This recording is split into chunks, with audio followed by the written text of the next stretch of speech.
ومولانا وحبيبنا وحبيب إلهنا العالمين أبي القاسم مصطفى محمد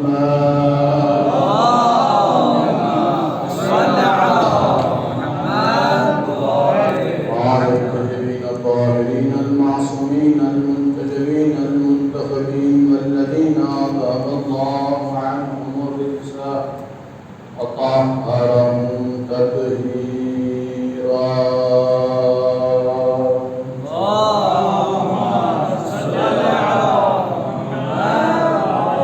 اللهم الله على أعدائهم وظالمين وقاتلين وغاصب حقوقهم أجمعين. أما بعد فقد قال الله تبارك وتعالى في الكتاب الكريم وأصدق الصادقين وقوله الحق. بسم الله الرحمن الرحيم. إنا أكرمكم عند الله أتقاكم. صلوات محمد وعلى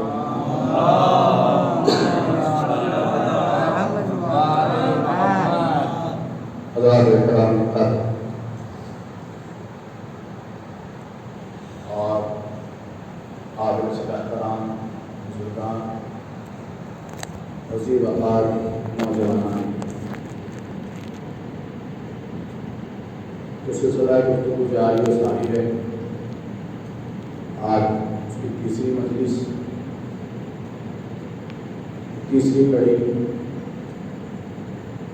مسلسل اسی آیت مبارکہ کے ذیل میں آپ سے گزارشات، آپ کی خدمت میں گزارشات پیش کرنا ہوں۔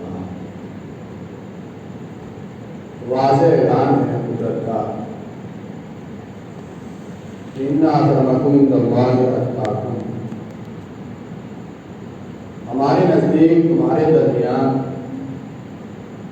سب سے زیادہ عزت والا وہ ہے کہ جو سب سے زیادہ پرہیزگار ہے۔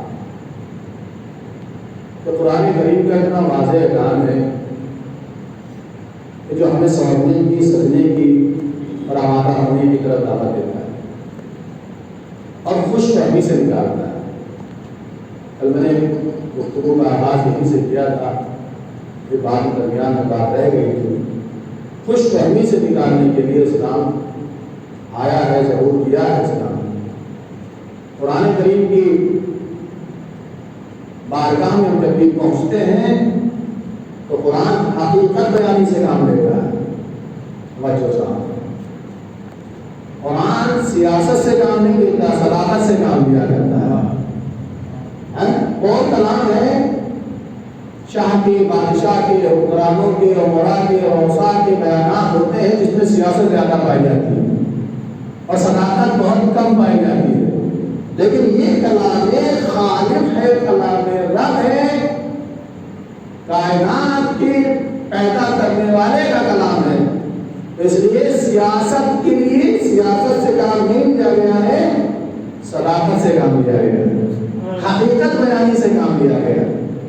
یعنی گویا انسان کے سامنے آئینہ رکھ دیا گیا ہے۔ توجہ چاہا، آئینہ خوش فہمی ختم کرتا ہے۔ جتنا بھی آپ اپنے آپ کو خوبصورت سمجھیں، جب تک آپ آئینے کے سامنے نہیں آ رہے ہیں تب تک تو اپنے بارے میں بہت سی باتیں کر سکتے ہیں، لیکن جب آپ کے سامنے آئینہ آ جائے، قدالت آئینہ آپ کے قد کے برابر آپ کے سامنے رکھ دیا جائے تو پھر آپ اپنی نگاہوں سے دیکھیں گے کہ میرے وجود میں کتنے نقائص پائے جا رہے ہیں۔ تو قرآن بھی ہمارے سامنے آئینہ رکھتا ہے۔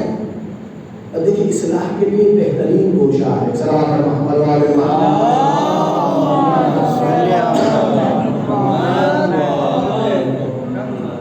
قرآن کیا ہے؟ قرآن کو سرمایہ ہے کہ پیغمبر نے ہمارے لیے چھوڑا ہے۔ انی تارک فیکم ثقلین کتاب اللہ و عبرتی اہل بیتی تمسکتم بہما لن تضلوا بعدی۔ یہ پیغمبر اکرام کی اکرم کی بہت واضح اور بہت مشہور جو ہے حدیث مبارکہ ہے۔ اس میں آپ ارشاد فرماتے ہیں تمہارے درمیان دو گراں کی چیزیں چھوڑے جا رہا ہوں، دو وزنی چیزیں چھوڑے جا رہا ہوں جو ایسی وزنی ہیں جو ایک دوسرے پر فوقیت رکھتی ہیں۔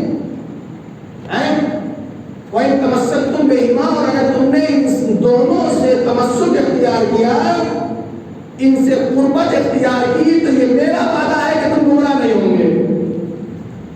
توجہ چاہاں جو ہدایت لے کر آیا تھا اس نے گمراہ نہ ہونے کی ضمانت دی ہے.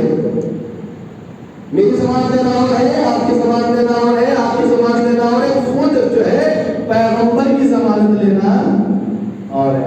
پیغمبر نے کہا اگر تم ان دونوں سے متمسک رہے تو ہرگز گمراہ نہیں ہوں گے. یعنی اگر کوئی گمراہی سے بچنا چاہے تو کیا کرے؟ کہا اپنا لگاؤ قرآن سے بھی ویسے ہی رکھے جیسے اہل بیت سے رکھا ہے, اور اہل بیت سے بھی ویسے ہی رکھے جیسے قرآن سے رکھتا ہے. جب دونوں سے تمسک برابر ہوگا تو پھر گمراہی قریب نہیں آئے گی. اور اس کا بہترین اور آسان فارمولہ پیغمبر نے اپنی زندگی میں بتا دیا کہ القرآن مع العلی والعلی مع القرآن. شاید پہنچا پایا کہ نہیں پہنچا پایا. یعنی علی قرآن کے ساتھ ہے, قرآن علی کے ساتھ ہے. جب جب علی کے قریب جاؤ گے قرآن کے قریب جاؤ گے, جب قرآن کے قریب جاؤ گے تو علی کے قریب ہو جاؤ گے.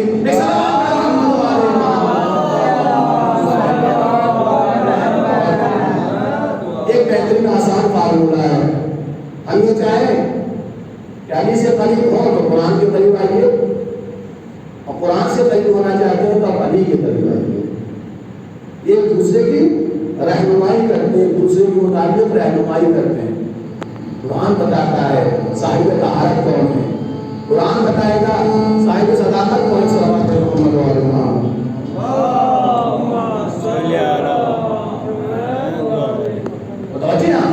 کیونکہ وہ سرمایہ ہے کہ پیغمبر ہمارے لیے چھوڑ کر گئے تھے. یہ بدنصیبی ہے مسلمانوں کی, مسلمانوں کی بدنصیبی ہے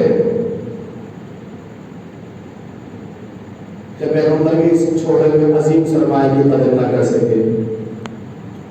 قدر کیسے نہ کر سکے کہ نہ کلی طور سے اہل بیت سے منسلک ہو سکے, نہ کلی طور سے قرآن سے منسلک ہو سکے. نتیجہ کیا نکلا؟ نتیجہ یہ نکلا کہ پیغمبر کی ضمانت سے محروم رہ گئے.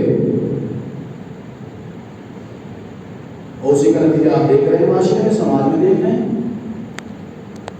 ہر جگہ اختلاف.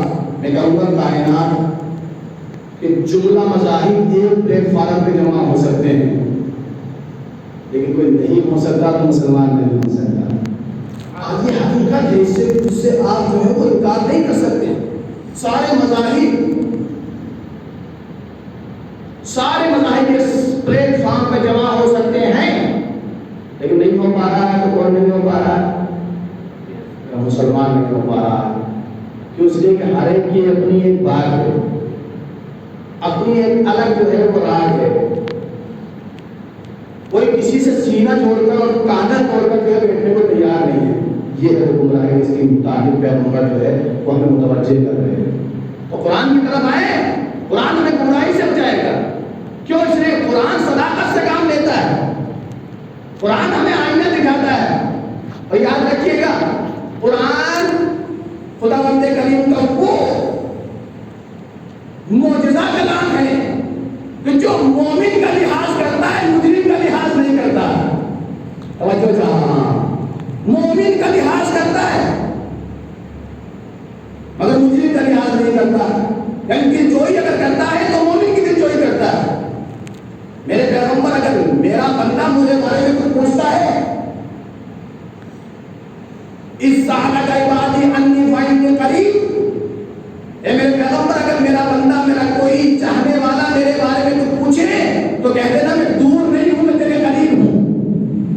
نحن اقرب من حبل الورید, میرے بندوں سے کہہ دو کہ مجھے اپنی ذات سے دور نہ سمجھے, میں تمہاری شہرت سے بھی زیادہ قریب ہوں. جی کیا ہے یہ جملے جو ہیں قرآن کریم کی, فطرے قرآن کریم کی مومن کی دلجوئی کے لیے, مومن کو تسلی دینے کے لیے, مومن کو تشفی دینے کے لیے. لیکن معاملہ مجرم کا, مشرک کا, کافر کا ہم ان کی پرواہ نہیں کرتے. ہمیں پرواہ نہیں ہے کہ برا لگتا ہے تو لگے, مجرم کو برا لگتا ہے تو لگے, مشرک کو برا لگتا ہے تو لگے, کافر کو برا لگتا ہے تو لگے. اسی لیے پروردگار عالم نے قرآن کریم میں اعلان کیا ہے ان اللہ یرید اللہ ان یحق الحق بکلماتہ ولو کرہ المجرمون. یعنی ہمیں اعلان کر رہے ہیں کہ ہم حق کو حق ثابت کریں گے اپنے کلمات کے ذریعے سے، چاہے مجرموں کو کتنا ہی برا لگے. توجہ چاہا، یعنی گویا خدا مومن کا لحاظ کرتا ہے، مجرم کا لحاظ نہیں کرتا. اس لیے ہمیں مجرم کی منزل میں نہیں آنا ہے، مومن کی منزل میں آنا ہے. ایک سلام پر محمد علیہ سوچ کر آیا ہوں کہ مفاہیم کو میں سوچ کے آیا وہ پہنچا پاؤں کہ یہ میں خدا سے مدد چاہتا ہوں. اس منزل میں مجرم کا خداوند کریم جو ہے وہ لحاظ نہیں کرتا، مومن کا لحاظ کرتا ہے. اور آپ سے بھی چاہا ہے، آپ سے سب سے چاہا ہے مومن کا لحاظ. خبردار کسی مومن کو ناراض نہ کرنا. روایات میں ہے، توجہ چاہا، روایات میں ہے کہ اگر کوئی شخص کسی مومن کو ناراض کرتا ہے، اس کی توہین کرتا ہے، اس کو ناگواری پہنچاتا ہے، تو اس نے گویا خدا کو جنگ کی دعوت دی ہے. توجہ چاہا، خدا کو جنگ کی دعوت، خدا کے غضب کو جو ہے وہ دعوت دی ہے. یعنی گویا پروردگار عالم بتانا چاہتا ہے کہ مومن ناراض نہیں ہوتا، خود خدا ناراض ہو جایا کرتا ہے. جب ہم اپنی زبان کھولیں، اپنا کوئی عمل انجام دیں، سوچیں آیا ہمارے عمل سے اور ہماری زبان سے کسی مومن کو اجر تو نہیں پہنچ رہی، کسی مومن کو ناگوار تو نہیں گزر رہا ہے، کسی مومن کو تکلیف تو نہیں پہنچ رہی ہے.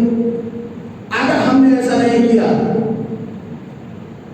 تو گویا کہ ہماری توجہ ہی نہیں ہے کہ ہم خدا ہم سے چاہتا کیا ہے. خدا ہر وقت مومن کی دلجوئی کر رہا ہے. ہم تیرے قریب ہیں، تیری شہرت سے زیادہ قریب ہے، اور تو گناہ بھی اگر کرتا ہے میرے بندے تو دیکھ لا تقنطوا من رحمت اللہ، میری رحمت سے مایوس نہ ہونا، میں تیرا بخشنے والا اور معاف کر دینے والا خدا. توجہ، یعنی کسی گناہگار مومن کو بھی خدا مایوس نہیں ہونے دیتا، کسی گناہگار مومن کو بھی خدا مایوس نہیں ہونے دیتا. اور یہ کہہ کر تسلی دے رہا ہے تو اگر گناہ بھی کرتا ہے تو خبردار مایوس نہ ہونا، میری رحمت سے لو لگائے گا، میں تیرے چھوٹے گناہ بھی معاف کر دوں گا، میں تیرے بڑے گناہ بھی معاف کر دوں گا. ایک سلام پر محمد علیہ محمد.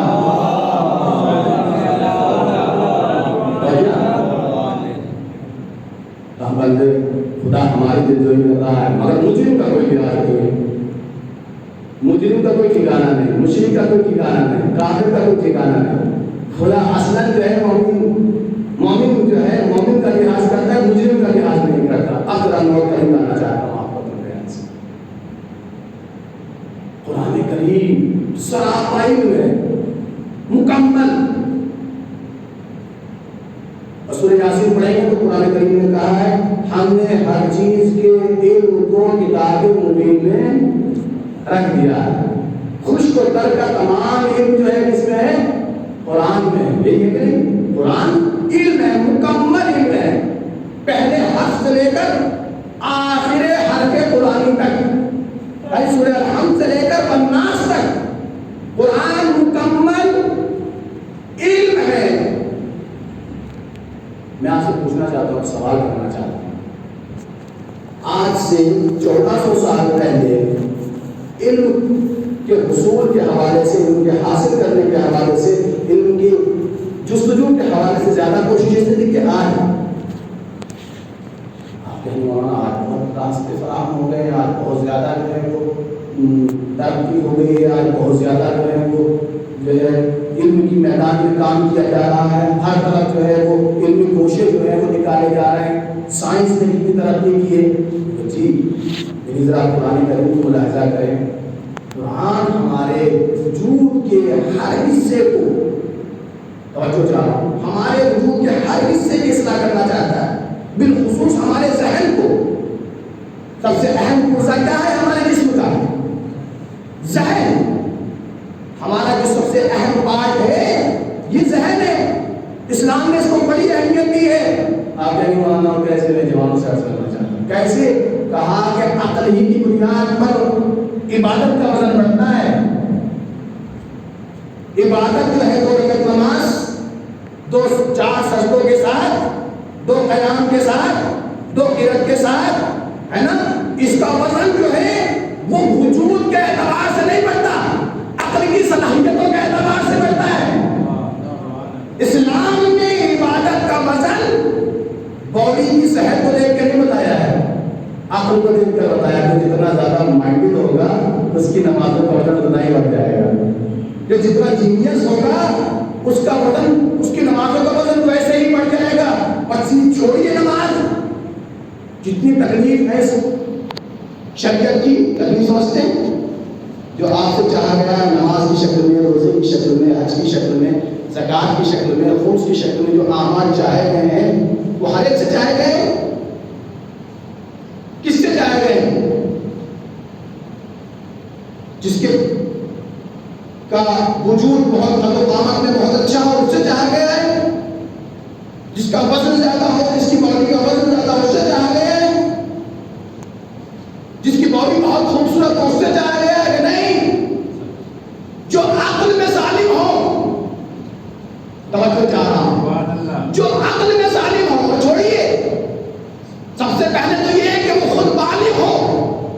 بالغ ہونے سے پہلے آپ سے کچھ چاہا ہی نہیں گیا، نماز چاہی گئی ہے؟ نہیں چاہی گئی نا، کیوں نہیں چاہی گئی؟ جسم میں زمانہ ہو گیا، 15 سال کی عمر سے پہلے بچے کا جسم زمانہ ہو جاتا ہے کہ نہیں ہو جاتا ہے؟ میرا ساتھ دیجیے گا، دیکھیے زمانہ ہو جاتا ہے کہ نہیں ہو جاتا؟ وزن اٹھانے بھی لگتا ہے، وزن رکھنے بھی لگتا ہے، اپنے کو پہچانوانے بھی لگتا ہے، دوسرے کو پہچاننے بھی لگتا ہے، یہ ساری چیزیں ہوتی ہیں کہ نہیں؟ لیکن اس کے باوجود اسلام نے کہا نہیں، ابھی تم میں نماز واجب نہیں ہے، 15 سال سے پہلے تم میں نماز واجب نہیں ہے۔ پروردگار ہاتھ مضبوط ہے، پیر مضبوط ہے، آنکھیں بہت اچھا دیکھتی ہیں، کان بہت اچھا سنتے کا سب کچھ ہے، مگر اسے ان تمام باڈی کو چلانے والی جو عقل ہے وہ ابھی کمپلیٹ نہیں ہوئی ہے۔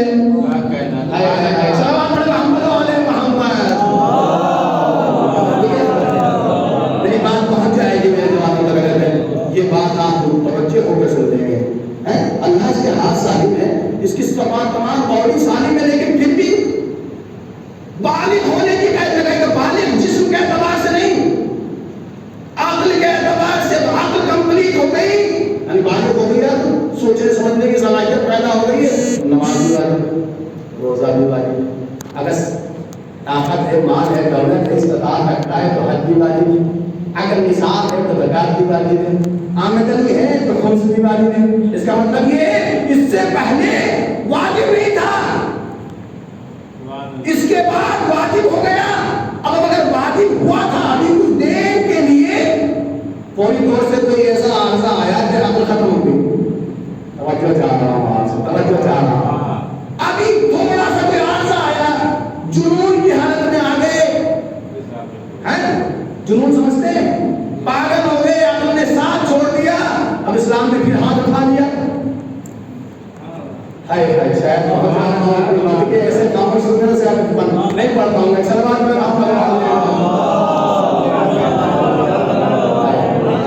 فلسفہ سمجھے، لاجک سمجھے تو سمجھ میں آئے گا تو مطلب ہم سے چاہتا ہے کیا ہے، یعنی ابھی بالغ ہوئے، بالغ ہونے کے بعد واجب ہوا سب کچھ،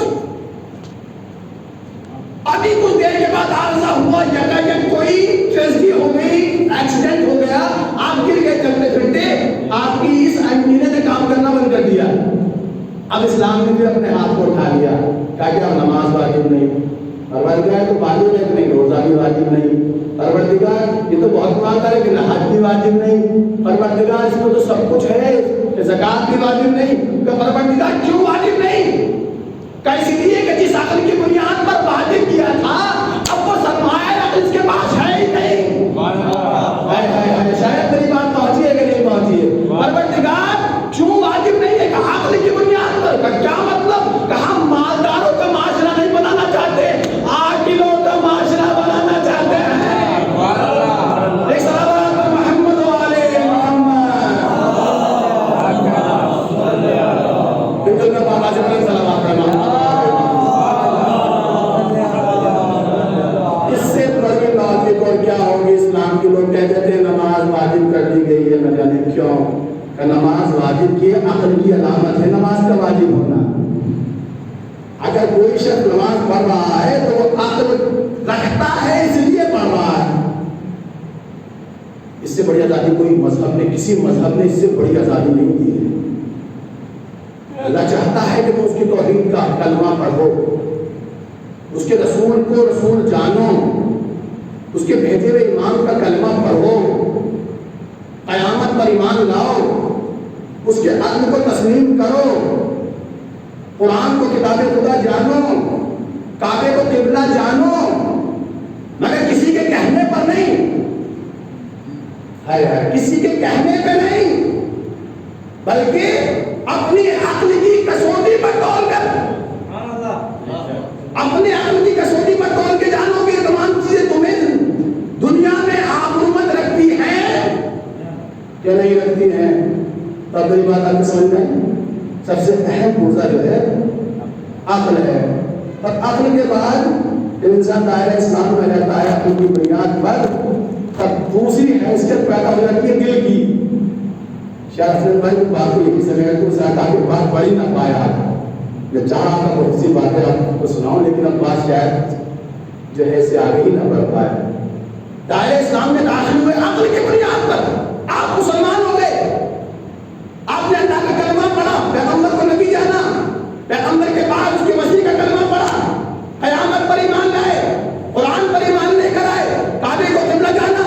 اب اس کے بعد آپ کی عقل کا رول کم ہے، آپ کے دل کی اہمیت شروع ہو جاتی ہے، دل کی اہمیت شروع ہو جاتی ہے۔ کیسے کہ جب تک اسلام نہیں لائے تھے تو صرف عقل کا کام تھا، اب اگر اسلام قبول کر لیا ہے تو دل کا بھی کام ہے، عقل کا بھی کام ہے۔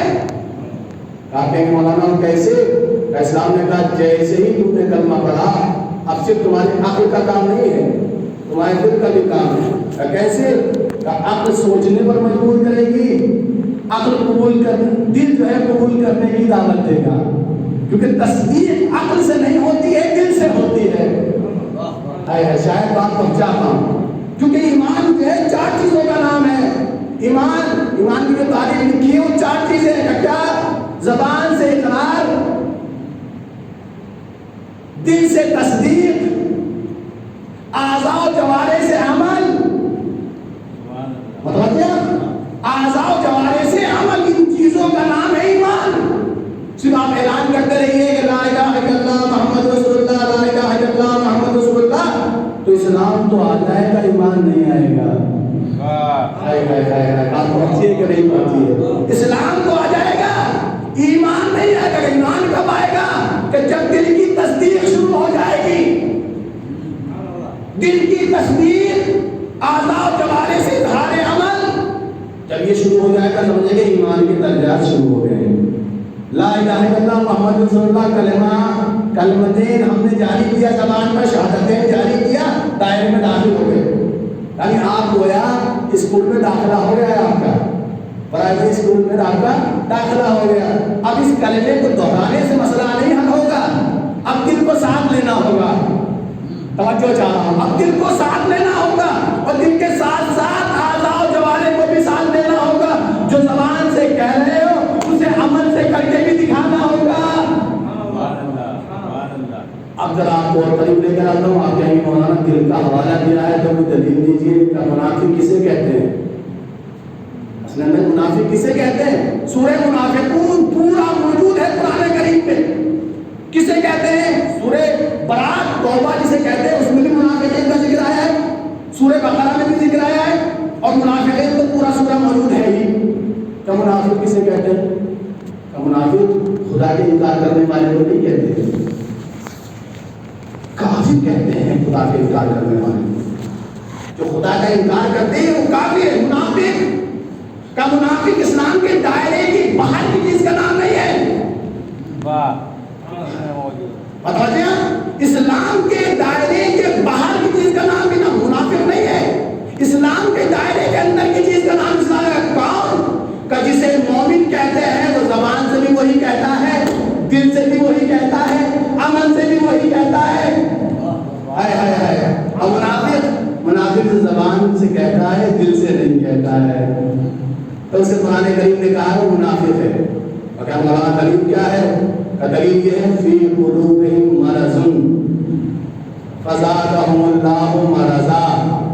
سورہ توبہ میں پروردگار عالم نے اعلان کیا یہ منافق وہ ہیں جن کے دلوں میں مرض پیدا ہو جاتا ہے، جن کے دل مریض ہو جاتے ہیں.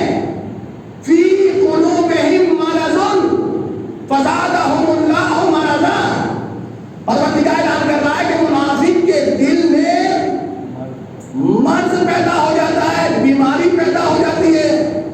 پروردگار تو شاف ہے، کائنات ہے، تو تو شافی ہے، تو تو شفا دینے والا ہے، طبیب مطلق ہے. تو ہر ایک کائنات کے ذرے ذرے کو تو شفا دینے والا ہے. جڑی بوٹیوں میں تو ہی اثر پیدا کرنے والا ہے. تو ان کے مرض کو دور کر دے کہ نہیں.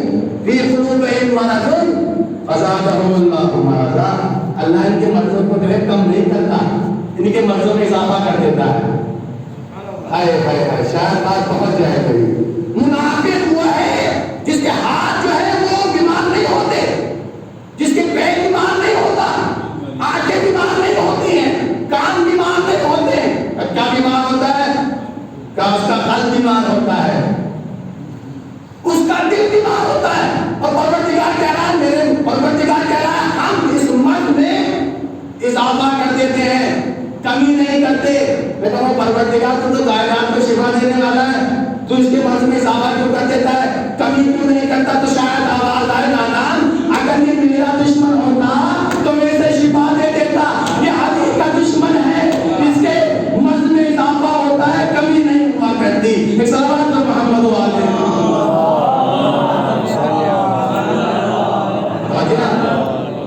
چونکہ یہ علی کا دشمن ہے اس لیے اس کے مرض میں اضافہ ہوتا ہے، کمی نہیں ہوتی ہے. اس کا مطلب یہ کہ ذہن اور دل بڑی اہمیت رکھتا ہے اسلام میں. اس لیے اس دل کو کیا کہا گیا ہے؟ حرام خدا. حرام خدا کہا گیا. اس لیے کہا اس میں خدا کی محبت کے علاوہ کسی کی محبت نہ پیدا کی جائے. یہ حرام خدا ہے، خدا کی خاص معرفت کی جگہ ہے. اس لیے اس میں کسی اہل غیرے کی محبت کو داخل نہ کیا جائے. اور جب بھی اہل غیرے کی محبت داخل ہوگی نتیجہ کیا ہوگا؟ نفاق شروع ہو جائے گا، ایمان کا گھٹنا شروع ہو جائے گا. کیوں؟ اس لیے کہ دل مرکز ایمان ہے. جیسے ہی ہم نے ایمان کے حوالے سے جستجو شروع کی تو ہمارا دل ہمارے ساتھ جڑ جاتا ہے. اس لیے کائنات میں کچھ بھی ہو جائے مومن کے ساتھ، توجہ چاہنا میرا متوجہ ہے، بہت اہم بات نہ کرنا. کچھ بھی ہو جائے مومن کے ساتھ، کچھ بھی کوئی بھی ٹریجڈی ہو جائے مومن کے ساتھ، لیکن مومن کا دل بیمار نہیں ہوتا ہے. دل نہیں بیمار ہوتا ہے. کیوں نہیں دل بیمار ہوتا ہے؟ اس لیے کہ دل جو ہے وہ اس کی مرکز ہوتا ہے ایمان کا. منافق کیا ہے؟ منافق وہ ہے جس کا دل بیمار ہوتا ہے.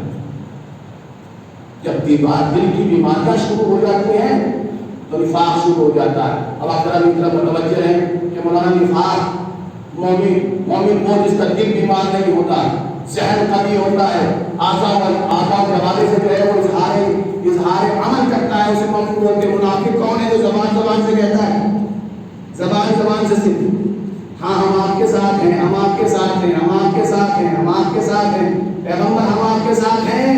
اور یقین جانیے منافقوں کو دونوں جگہ پر خدا بند کریم نے آزمایا، کہ میدان میں بھی آزمایا، مسجد میں بھی آزمایا. توجہ چاہتا ہوں. آج شب جمعہ ہے کہ نہیں ہے؟ شب جمعہ ہے کہ نہیں؟ آخری آیت کو کل جا کر پڑھیے گا، سورہ جمعہ کی آخری آیت کا ترجمہ پڑھیے گا. پروردگار ارشاد فرماتا ہے، اے میرے پیغمبر جب آپ نماز کے لیے کھڑے ہو جاتے ہیں اور نماز کو قیام ہو جاتے ہیں، اقامت نماز جماعت ہو جاتی ہے، تو یہ منافق آپ کو چھوڑ کر لہو لعاب میں لگ جاتے ہیں. توجہ چاہ رہا ہوں. یعنی جماعت قائم ہوئی، ادھر آوازیں شروع ہو گئی تاجروں کے آنے کی. مدینے میں اس طرح کا واقعہ رونما ہوا ہے کہ ادھر پیغمبر نے نماز قائم کی، جب جماعت قائم ہوئی ادھر جو ہے تاشیاں بننے لگے. اس سے ہوا کرتا تھا اس دور میں بلانے کا ایک طریقہ ہوتا تھا. آج تو مائک کی آواز دیتے ہیں تو چلے آتے. اس دور میں تاشی بستے تھے کہ کوئی خاص قافلہ آیا ہے مدینہ میں. تو سورہ جمعہ میں پروردگار عالم نے اس کا ذکر کیا ہے میرے پیغمبر پہچان لے ان لوگوں کو جو میرے پیچھے کھڑے ہوتے ہیں. اور جیسے ہی ان کو آواز سنائی دیتی ہے تاشوں کی تو یہ تمہیں حالت نماز میں تنہا چھوڑ کر چلے جائیں. یہ تو ہے مسجد کی بات. اور میدان کی بات، میدان کی بات آپ کا آواز ہے جنگ احد. جنگ احد میں جیسے ہی پیغمبر اکرم پر کافی دوبارہ سمٹ کر حملہ ور ہوئے تو مومن ٹھہرے رہے، منافق بھاگ گئے. منافق جو ہے وہ پیغمبر کو تنہا چھوڑ کر بھاگ گئے. اس کا مطلب یہ ہے منافق نہ میدان میں ٹکتا ہے نہ منافق مسجد میں ٹکتا ہے. ایک صلوات پر محمد و آل محمد. منافق نہ زمین نہ مسجد میں ٹھہرتا ہے اور نہ میدان میں ٹھہرتا. اس لیے مومن بنیے، اپنے دلوں کو پاک رکھیے، اپنے دلوں کو جو ہے ان تمام چیزوں پہ جو ایمان کو نقصان پہنچاتی ہے. آپ یہاں مولانا وہ بتاتی ہے نقصان کیا پہنچاتی ہے. اب میرے سامنے میرے جوان بیٹھے ہوئے بزرگوں کی طرف متوجہ نہیں ہوں کیونکہ بہت اچھے خطبہ کو سنتے رہتے ہیں. میں جوانوں کو کہنا چاہتا ہوں سب سے زیادہ چیز جو اہمیت رکھتی ہے ایمان کی تنزلی کے لیے اور ایمان کی ترقی کے لیے، توجہ چاہتا ہوں، وہ انسان کی زبان ہے. جتنا اس کو فضول خرچ کریں گے اتنا ایمان سے گرتے چلے جائیں گے. سیڑھی ہوتی ہے نا، آپ نے بس اور بول پڑھنا شروع کر دیا. جیسے ہی میں نے پوچھا حسین بھائی کیسے ہیں؟ وہ تو ویسے ہیں، وہ تو ویسے ہیں، وہ تو ویسے ہیں، وہ تو ویسے ہیں.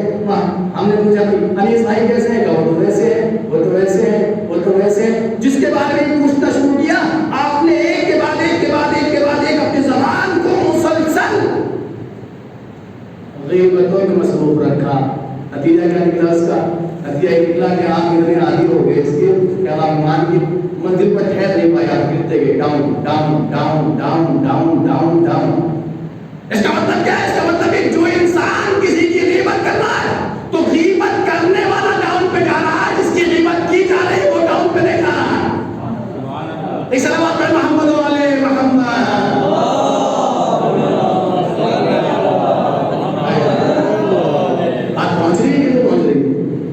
جس کی غیبت کی جا رہی ہے وہ ڈاؤن پہ نہیں جا رہا ہے، جو غیبت کر رہا ہے وہ ڈاؤن پہ جا رہا ہے.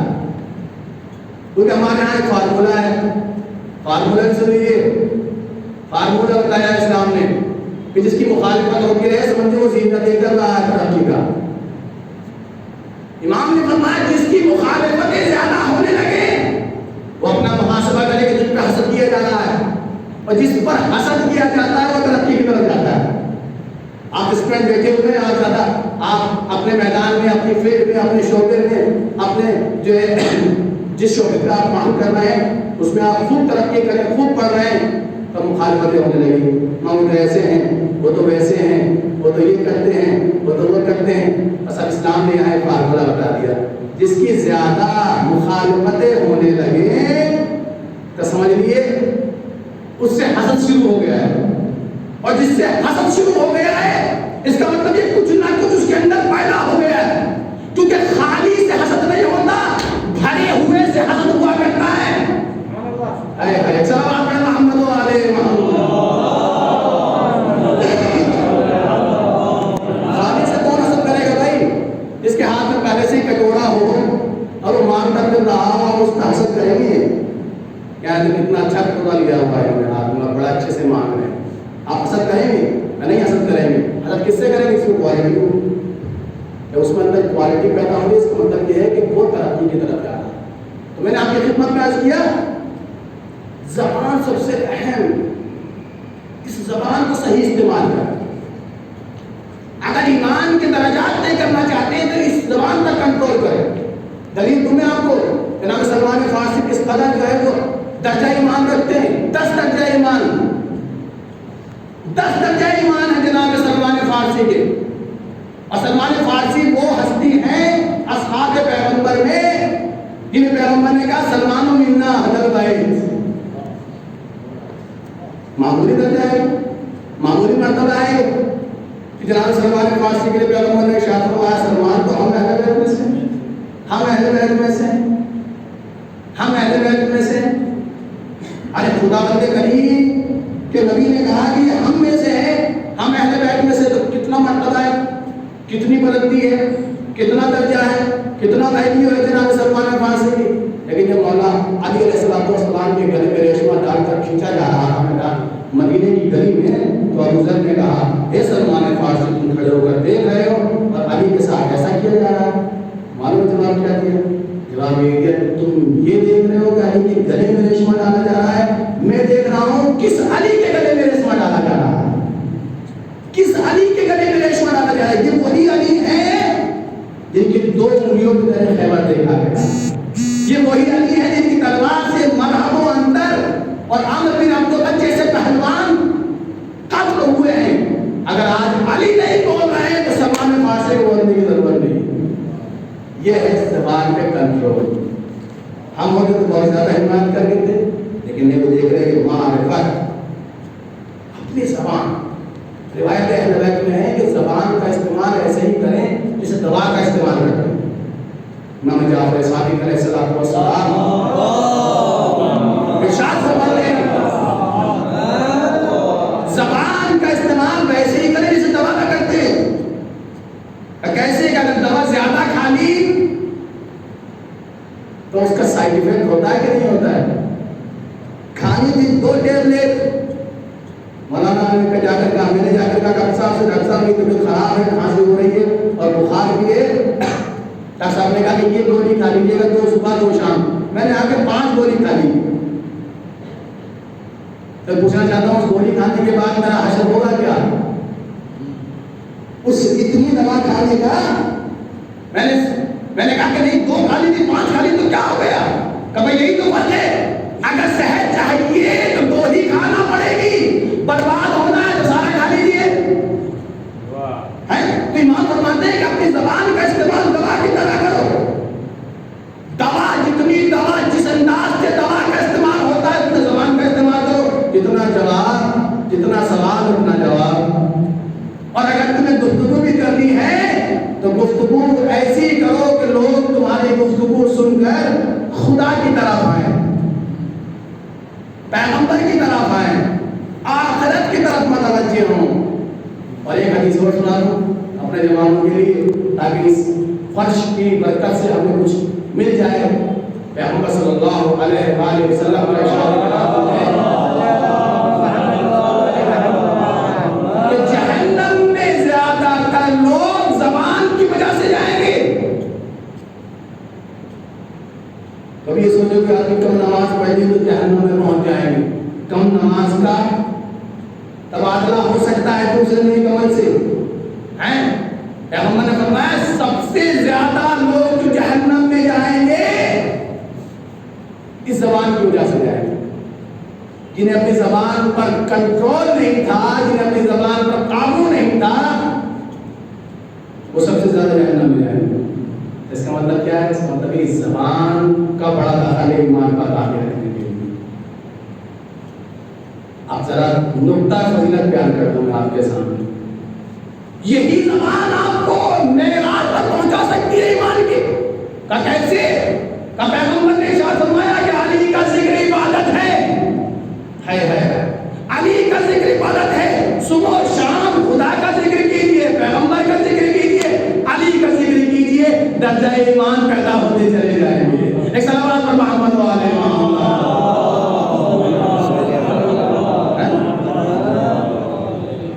کتنا سرمایہ ہے آپ کے پاس، کتنا سرمایہ ہے ہمارے پاس۔ سرمایہ کی کمی ہے؟ قرآن پڑھتے پڑھتے تھک جائے تو نماز پڑھ لیجیے، نماز پڑھتے پڑھتے تھک جائیں تب کچھ نہیں کرنا ہے، اٹھتے بیٹھتے جو ہے صلوات پڑھتے رہیے۔ ہم بڑی ہلکے میں لے لیتے ہیں باتیں، بہت ہلکے ہیں، سوچتے ہیں بس مسجد میں جائیں گے، مصلی پر بیٹھیں گے تو صلوات پڑھیں گے۔ صلوات وہ عظیم عمل ہے جسے خود خدا بھی کرتا ہے، اس کے ملائکہ بھی کرتے ہیں، خود خدا چاہ رہا ہے آپ سے کہ آپ بھی صلوات پڑھیں۔ آپ نماز پڑھتے ہیں تو تنہا، روزہ رکھتے ہیں تو تنہا، حج زکات دیتے ہیں تو تنہا، خمس دیتے ہیں تو تنہا، امر بالمعروف کرتے ہیں تو تنہا، نہی عن المنکر کرتے ہیں تو تنہا، یہ تمام چیز تنہا کرتے ہیں کہ نہیں؟ لیکن جیسے ہی آپ نے کہا اللہم صلی علی محمد و آل محمد، آپ کے ساتھ خدا بھی جڑ گیا، آپ کے ساتھ ملائکہ بھی جڑ گئے۔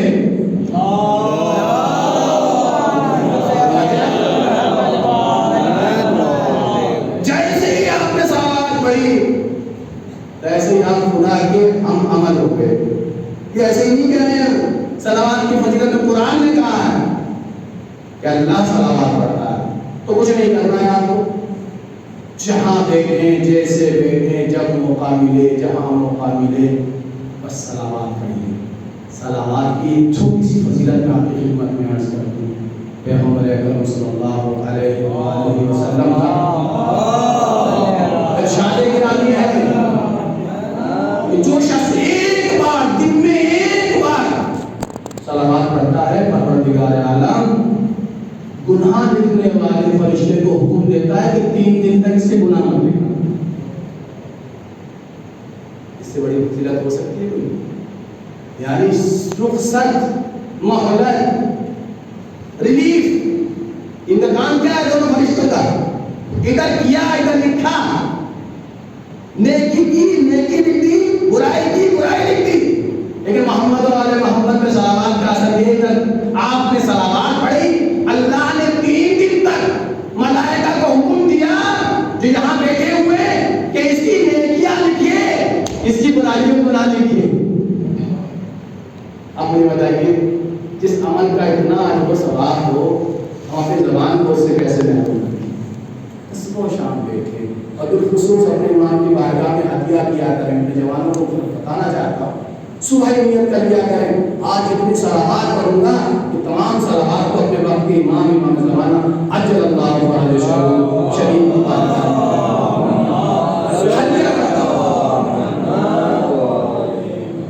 دیکھیے آپ کی زندگی میں کیسی برکتیں پیدا ہو جائیں گی، کیسے آپ کی زندگی میں جو ہے وہ رحمتوں کا نزول ہونے لگے گا، کیونکہ آپ جس عمل کو انجام دے رہے ہیں اسے اللہ سب سے زیادہ پسند کرتا ہے۔ آپ نے نیت کی پروردگارا میں آج صبح سے شام تک جتنی بار کی صلوات پڑھوں گا میں اپنے وقت کے امام کی بارگاہ میں عطیہ کرتا ہوں، سب سے پسندیدہ عمل ہوگا آپ کا۔ توجہ چاہتا سب سے پسندیدہ عمل، اور اس کو ایسے ہی نہ انجام دیجیے جیسے ہی صلوات پڑھیں، صلوات پڑھتے رہیں پڑھتے رہیں پڑھتے رہیں، بیچ میں اپنے لیے دعا کر دیجیے، بیچ میں اپنی مغفرت کی دعا کیجیے، اپنے رزق کی دعا کیجیے، اپنے علم کی دعا کیجیے۔ تو پیغمبر کی حدیث ہے جب 2 صلواتوں کے بیچ میں کوئی دعا کی جاتی ہے تو خدا کو یہ شرم آتی ہے کہ 2 صلواتوں کو تو قبول کر لے اور بیچ میں کی ہوئی دعا کو قبول نہ کرے۔ صلوات محمد علیہ محمد۔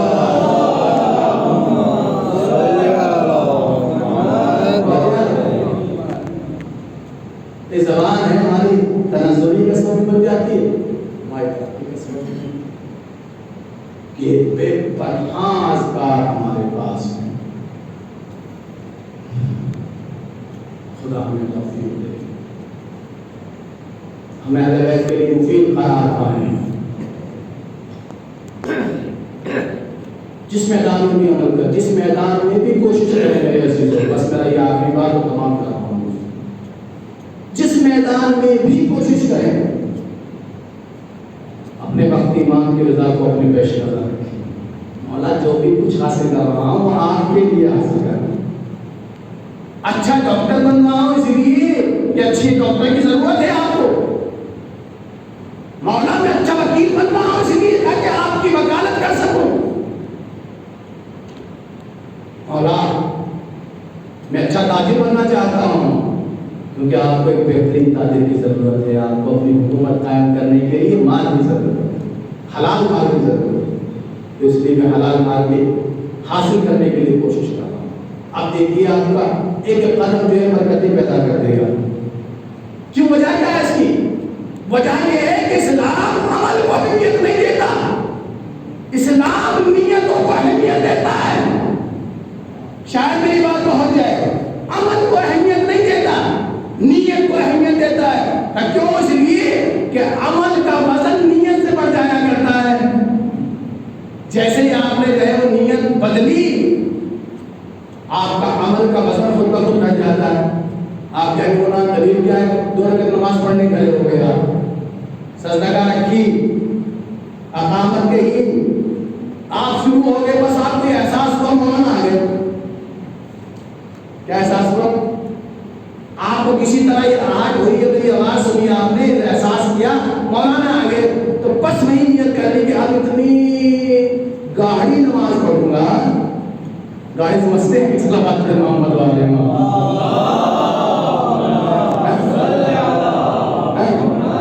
اب آپ کی نیت فوراً بدل گئی کہ کیا آپ ایسی گاڑی نماز پڑھوں گا بڑی ٹھہر ٹھہر کے نماز پڑھوں گا بڑے لمبے لمبے سجدے کروں گا. اب میں بتانا پوچھنا چاہتا ہوں نماز تو آپ کو پڑھنی ہی تھی. نماز تو آپ کو پڑھنی تھی کہ نہیں تھی لیکن آپ نے گویا اپنی نیت کو بدل دیا. اب اسلام کہتا ہے وہ نماز بندے کے لیے تو ہو سکتی ہے خدا کے لائق نہیں ہے. وہ نماز خدا کے لائق نہیں رہی.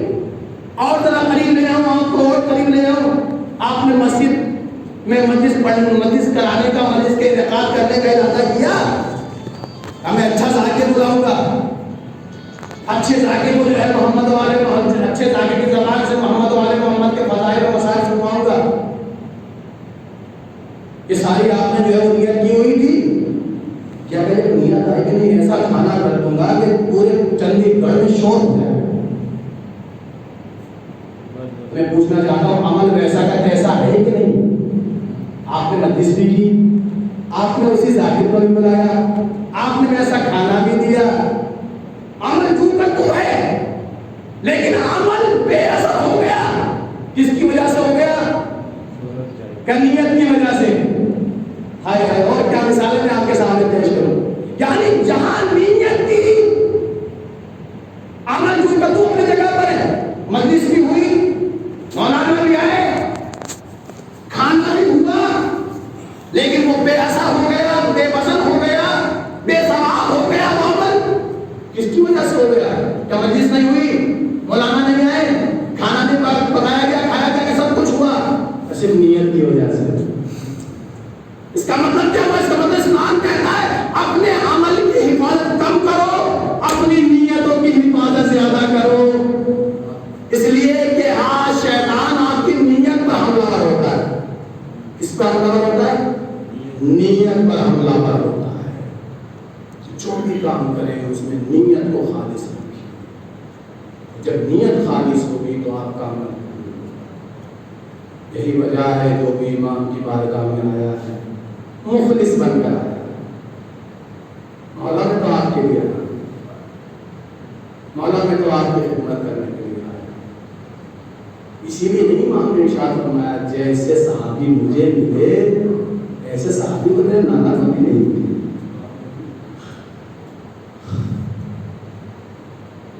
میرے بابا کو ملے میرے بھائی کو ایسے صحابہ ملے جیسے صحابہ. کوئی بھی اپنے لالچ کے لیے نہیں آیا. جو بھی آیا تھا وہ حسین پر قربان ہونے کے لیے آیا. ہائے آج 2 محرم ہے شب 3 محرم. حسین حالت سفر میں حسین تنہا نہیں ننھے بچے بس پورا علی کی بیٹی آپ کے ہمراہ. سب سے زیادہ درد اور احساس حسین کے ساتھ اسی لیے کہ آپ سب ننھے بچے تھے اور گرمی کا زمانہ شدت گرما ایسی گرمی چلچلاتی ہوئی دھوپ ایسی دھوپ میں حسین کے ساتھ ایک 6 ماہ بچہ نہیں. آپ سوچ سکتے ہیں کہ حسین کس طرف جا رہے تھے. حسین کا مقصد کیا تھا؟ زینب اولیاء مقام حسین کے ہمراہ ہیں. روایت بتاتی ہے کہ ایک مقام پر امام پہنچے ہیں جسے مقام زبالہ کہتے ہیں. جیسے ہی وہاں پہ آپ نے پڑاؤ ڈالا آپ نے کہا یہاں ٹھہرا جائے ویسے ہی امام کے سامنے سے 2 مسافر آتے نظر آئے.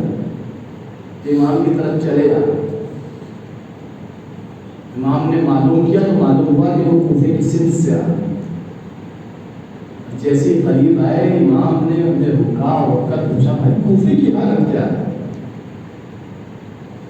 امام نے کہا، آنے والوں نے کہا امام اے فرزند پیغمبر میں سب کے سامنے نہیں بتا سکتا کوفے کی حالت کیا ہے.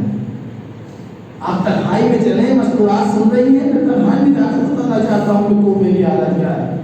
آنے والوں نے بتایا کہ فرزند پیغمبر جب ہم کوفے سے چلے تھے تو مسلم کے سر کو تن سے جدا کر دیا گیا تھا اور آپ کے لاشیں کو کوفے کی گلی کوچوں پہ کھینچا جا رہا تھا. عباس نے جیسے ہی سنا تو آپ کو جلال آ گیا. اے مولا اب بس اتنی اجازت دے دیجیے کہ مجھے کوفہ پہنچا دے تاکہ بھیا مسلم کی شہادت کا انتظام لے سکوں.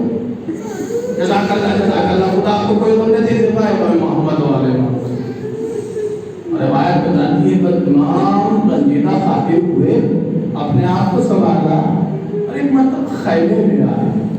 خیمے میں آنے کے بعد امام نے کسی آواز سے معلوم ہے جناب مسلم کی چھوٹی سی بیٹی کا آواز، یہ دختر مسلم بیٹا اپنے چچا کے پاس آؤ، تمہیں اپنا چچا آواز دے رہا ہے.